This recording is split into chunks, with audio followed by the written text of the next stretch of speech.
Ural पहाड़ विशाल, निर्दयी, रहस्यमय। ये पहाड़ सदियों से अनगिनत कहानियों और रहस्यों को अपने भीतर समेटे हुए हैं। एक ऐसी जगह जहां सुंदरता और खतरा साथ साथ रहते हैं। यहां की बर्फीली चादर के नीचे अनगिनत रहस्य छिपे हुए हैं। फरवरी 1959 में 9 हाइकर्स का एक ग्रुप इन पहाड़ों पर चढ़ाई करने निकला। उनके दिलों में एडवेंचर की चाह थी। वे अपने सपनों को पूरा करने के लिए उत्साहित थे। उनका मकसद था ओटोर्टन की चोटी पर पहुंचना, एक ऐसी चोटी जो लोकल कहानियों में घिरी हुई थी। ये चोटी उनके लिए एक चुनौती और एक सपना दोनों थी। वो कभी अपनी मंजिल तक नहीं पहुंच पाए।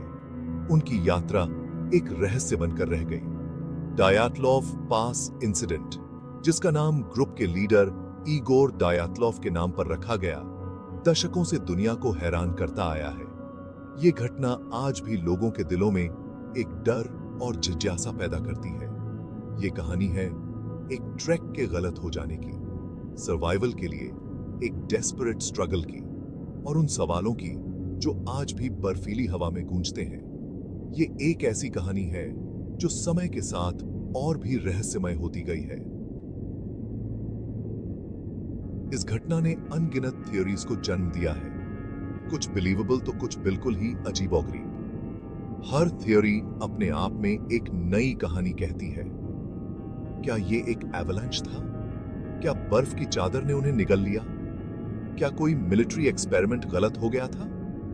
क्या ये एक सरकारी साजिश थी, या कुछ और भयानक, कुछ ऐसा जो समझ से परे है? क्या ये कोई अलौकिक शक्ति थी? जवाब हाइकर्स की तरह इस निर्दयी जंगल में कहीं खो गए हैं। ये रहस्य आज भी उतना ही गहरा है जितना उस दिन था। डैटलॉव पास इंसिडेंट की शुरुआत किसी और एक्सपीडिशन की तरह ही हुई थी। 9 एक्सपीरियंस्ड हाइकर्स जो यूरल पॉलिटेक्निक इंस्टीट्यूट के स्टूडेंट्स या ग्रेजुएट्स थे, ने सर्दियों के जंगल के खिलाफ अपने हुनर को परखने के लिए यह सफर तय किया। उनका लक्ष्य ओटरटेन तक पहुंचना था, जिसका मतलब मानसी लोगों की भाषा में मत जाओ होता है। एक ऐसा पहाड़ जो लोकल कहानियों में डूबा हुआ था। इस ग्रुप का नेतृत्व 23 साल के इगोर दायात्लोव कर रहे थे, जो एक अनुभवी आउटडोर्समैन थे। वो जवान थे, जिंदगी से भरपूर थे और आगे आने वाली चुनौतियों के लिए तैयार थे। उन्हें क्या पता था कि उनका ये एडवेंचर एक त्रासदी में बदल जाएगा। उनके नाम हमेशा के लिए अनसुलझे रहस्यों के पन्नों में दर्ज हो जाएंगे। इस ग्रुप ने अपना सफर 27 जनवरी 1959 को शुरू किया। कड़ाके की ठंड के बावजूद उनका हौसला बुलंद था और वे ट्रेन और ट्रक द्वारा सफर कर रहे थे। उनका सफर उन्हें यूरल माउंटेन्स के अंदर तक, जंगल के किनारे तक ले गया। उन्होंने अपनी प्रोग्रेस और एक्सपीरियंसेस को एक डायरी में लिखा। उनकी एंट्रीज एडवेंचर, दोस्ती और अपने आसपास की खूबसूरती के लिए गहरी अप्रिसिएशन की भावना से भरी हुई थी। बेशक उन्हें चुनौतियों का सामना करना पड़ा। मौसम बहुत खराब था। तापमान 0 से भी कई डिग्री नीचे चला जाता था। 1 फरवरी को उन्होंने खोलत शाखल की ढलानों पर अपना डेरा डाला, एक ऐसा पहाड़ जिसका मानसी भाषा में मतलब होता है डेड माउंटेन। ये उनका आखिरी कैंप था। जब हाइकर्स तय समय पर वापस नहीं लौटे तो एक सर्च पार्टी बनाई गई। हफ्तों की खोज के बाद भी कुछ पता नहीं चला। फिर 26 फरवरी को उनका टेंट मिला। वो अंदर से फटा हुआ था, जैसे कोई अंदर से फाड़कर बाहर निकला हो। सामान और इक्विपमेंट वहीं छोड़ दिए गए थे, जिससे ऐसा लग रहा था कि भागने की जल्दी में सब कुछ पीछे छूट गया। बर्फ में फुटप्रिंट्स टेंट से दूर जा रहे थे, कुछ नंगे पैर, कुछ ने सिर्फ मोजे पहने हुए थे। कैंप के आसपास हाइकर्स का सामान बिखरा पड़ा था। यह केओस और डेस्परेशन का दृश्य था। सर्च पार्टी फुटप्रिंट्स का पीछा करती रही, इस डर से कि उन्हें क्या मिलने वाला है। जल्द ही उनका सबसे बुरा डर सच साबित हुआ। भाग 5, अननेचुरल पोजीशंस और अस्पष्ट चोटें। आखिर हुआ क्या था? अगले कुछ महीनों में सभी 9 हाइकर्स के शव बरामद कर लिए गए। कुछ टेंट के पास पाए गए, अन्य ढलान से नीचे अलग अलग हालत में। ज्यादातर की मौत का कारण हाइपोथर्मिया था, लेकिन कुछ को भयानक चोटें आई थीं। कुछ शरीरों से आंखें या जीभ गायब थीं। एक हाइकर ल्युदमिला दुबिनिना की जीभ और आंखें गायब थीं और उसके होंठ भी नहीं थे। एक और अलेक्जेंडर कोलेवातोव को सिर और सीने में गंभीर चोटें आई थीं। ये चोटें एवलांच या गिरने से मेल नहीं खाती थीं। वे अजीब थीं, लगभग रिचुअलिस्टिक। छोटों की बैफलिंग नेचर कैंप साइट पर मिली अजीबोगरीब डिटेल्स के साथ मिलकर अटकलों को हवा दी और एक ऐसे रहस्य को जन्म दिया जो दशकों से बना हुआ है। भाग 6, थ्योरीज और अटकलें, एवलांचेस से लेकर पैरानॉर्मल तक। यह घटना दशकों से रहस्य बनी हुई है और कई लोगों की कल्पना को उत्तेजित करती है। इन वर्षों में डेटलॉफ पास इंसिडेंट को समझाने के लिए कई थ्योरीज सामने आई हैं। हर थ्योरी अपने आप में एक अनोखी कहानी बयां करती है। कुछ का मानना है कि हाइकर्स एक रेयर टाइप के एवलांच में फंस गए थे जो इंफ्रासाउंड पैदा कर सकता है, जिससे पैनिक और डिसओरिएंटेशन की भावना पैदा होती है।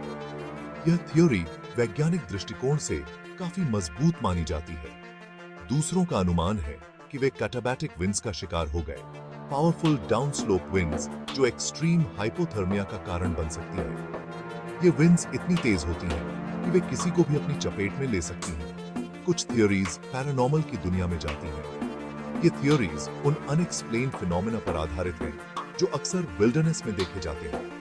कुछ का मानना है कि हाइकर्स एक सीक्रेट मिलिट्री टेस्टिंग ग्राउंड पर ठोकर मार गए और वेपन टेस्ट में मारे गए। यह थ्योरी उन लोगों के लिए है जो मानते हैं कि सरकारें कई रहस्यों को छुपाती हैं। अन्य लोग प्राचीन कर्सेस की चर्चा करते हैं, मेंक की, मैंसी लेजेंड की, क्रीचर्स जिन्हें पहाड़ों में घूमने और घुसपैठियों को मारने के लिए कहा जाता है। यह थ्योरी उन लोगों के लिए है जो मानते हैं कि कुछ रहस्य कभी सुलझाए नहीं जा सकते। भाग 7, रहस्य बरकरार है, अनुत्तरित प्रश्न और संदेह। इतनी सारी थ्योरीज के बावजूद कोई भी डैटलॉफ पास इंसिडेंट के सभी अजीब डिटेल्स को पूरी तरह से नहीं समझा सकता है। टेंट अंदर से रिप क्यों हुआ था? हाइकर्स अपर्याप्त कपड़ों के साथ फ्रीजिंग रात में क्यों भागे? अजीबोगरीब चोटों का कारण क्या था? सवाल बने हुए हैं यूरल माउंटेन्स के विंड स्वेप्ट साइलेंस में अनुत्तरित विस्पर्स। डैटलॉफ पास इंसिडेंट 20वीं सदी के सबसे परप्लेक्सिंग अनसॉल्व्ड मिस्ट्रीज में से एक बना हुआ है। यह अननोन की शक्ति और वाइल्ड के सामने मानव जीवन की फ्रेजिलिटी की चिलिंग याद दिलाता है। भाग 8, डैटलॉफ पास की विरासत, एक भूतिया याद। यह घटना आज भी लोगों के दिलों और दिमाग में बसी हुई है। डैटलॉफ पास इंसिडेंट ने दुनिया भर के लोगों की इमेजिनेशन को अपनी गिरफ्त में ले लिया है। यह घटना एक रहस्य बनकर रह गई है जिसने कई लोगों को अपनी ओर आकर्षित किया है। यह किताबों, डॉक्यूमेंट्रीज और फिल्मों का विषय रहा है, जिनमें से प्रत्येक ने इस रहस्य को उजागर करने की कोशिश की है। इनमें से प्रत्येक ने रहस्य को उजागर करने और यह समझने का प्रयास किया है कि उस भयानक रात को क्या हुआ था। शोधकर्ताओं और इतिहासकारों ने इस घटना पर गहन अध्ययन किया है। यह घटना एक कॉशनरी टेल के रूप में कार्य करती है, जो हमें विल्डरनेस की अनफॉरगिविंग नेचर के बारे में चेतावनी देती है। यह हमारी मुहिम यह हमें नेचुरल वर्ल्ड के प्रति सम्मान के महत्व की याद दिलाती है। यह घटना हमें बताती है कि प्रकृति कितनी कठोर और अप्रत्याशित हो सकती है। लेकिन शायद सबसे महत्वपूर्ण बात यह है कि यह रहस्य की एंड्योरिंग पावर का प्रमाण है।